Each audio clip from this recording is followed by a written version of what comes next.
ओम जय श्री राधे कृष्णा जी।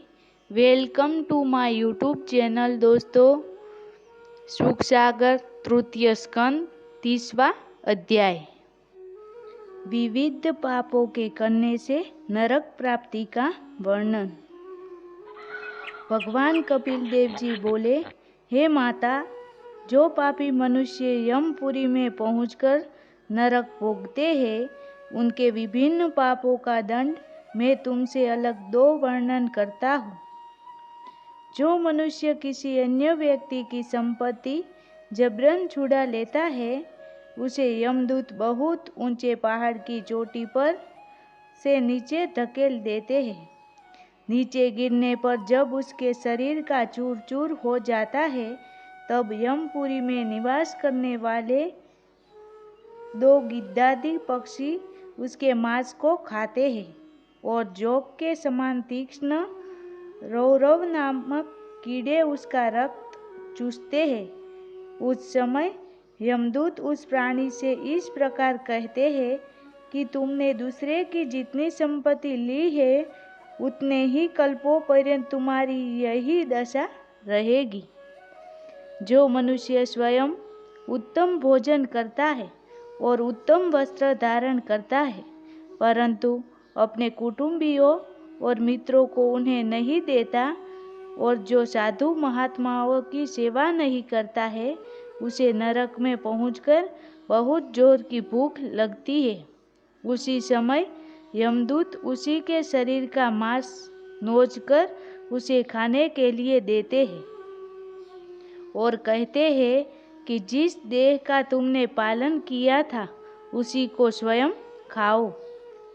जो मनुष्य किसी साधु महात्मा को दुर्व्यसन कहकर उसे टेढ़ी आंख से देखता है, उसकी आंखों को यमपुरी के गिद्ध अपनी चोंच से फोड़ डालते हैं और उसके मांस तथा मस्तक के गुद्दे को निकाल देते हैं। जो मनुष्य अथवा संसार में न्यायाधीश पद पर बैठने वाला व्यक्ति किसी निरपराध को दंड देता है, उसे दो पत्थरों की चट्टान के मध्य में रहकर कोहलू के समान पेरा जाता है।